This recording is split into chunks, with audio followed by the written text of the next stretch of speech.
নমস্কার, কেমন আছেন সবাই? দীঘা সমুদ্র সৈকতের নতুন একটি ব্লগে আপনাদের সবাইকে স্বাগত জানাই। শহরের কর্মব্যস্ত জীবনের থেকে মুক্তির স্বাদ নিতে চলুন তাহলে একটু বেরিয়ে আসি নির্জন একটি সমুদ্র সৈকত তাজপুরে। নির্জন কোলাহলমুক্ত যদি কোনো সমুদ্র সৈকত আপনারা খোঁজ করে থাকেন তাহলে আমি আপনাদের বলবো আপনারা একবার তাজপুর অবশ্যই আসুন।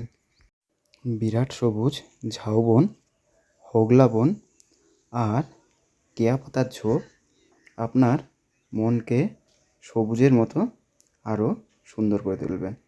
আর এই হলো সেই রেস্তোরাঁগুলো যা আপনারা এসে তাজপুরে দেখতে পারবেন। তাজপুরে কোনো থাকার হোটেল বা রিসোর্ট নেই, আছে এই ভাসমান কিছু বাসের রেস্তোরাঁ।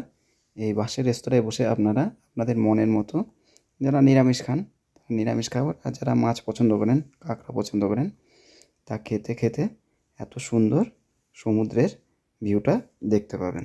তাজপুরের আরেকটা আকর্ষণ হচ্ছে লাল কাঁকড়া। সারা বিচ জুড়ে আপনারা বিকালবেলা যখন আসবেন তখন দেখতে পাবেন লাল কাঁকড়া আর লাল কাঁকড়া। আমরা দুপুরবেলার দিকে এসেছি, তাই আমাদের কপালটা খারাপ, আমরা লাল কাঁকড়া দেখতে পেলাম না। যাও একটা দুটো দেখতে পেলাম, তাও অনেকটাই দূরে। আপনারা চাইলে এই লাল কাঁকড়ার সঙ্গে একটু লুকোচুরি খেলা খেলতে পারবেন। যখন আপনারা কাঁকড়ার কাছে যাবেন দেখবেন ওরা ঠিক গর্তের মধ্যে ঢুকে যাবে। যেই আপনি একটু দূরে আসবেন ওরা আবার গর্তের থেকে বেরিয়ে আসবে। এই দেখুন, একটা ছোট্ট কাঁকড়া দেখতে পেলাম এতক্ষণ পরে।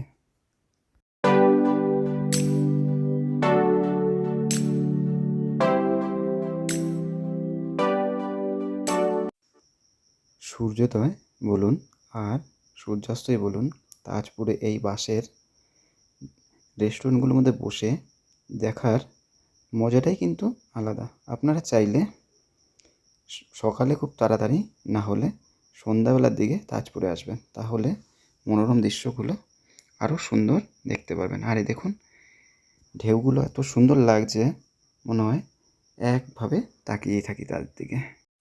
তাজপুর হলো মৎস্যজীবীদের একটা গ্রাম, আর এই মৎস্যজীবীদের হাত ধরেই এই জায়গাটা এত সুন্দর একটি পর্যটন কেন্দ্রে পরিণত হয়েছে। আপনারা চাইলে এই তাজপুর থেকে মন্দারমণি সি বিচেও যেতে পারবেন। এখান থেকে টোটো বা অটো অ্যাভেলেবেল আছে সব সময়। যাই হোক, আমার ব্লগ যদি ভালো লাগে অবশ্যই লাইক করবেন, শেয়ার করবেন আর সাবস্ক্রাইব করে দেবেন। দেখা হবে নতুন একটি ব্লগে। ততদিন ভালো থাকবেন, সুস্থ থাকবেন। নমস্কার।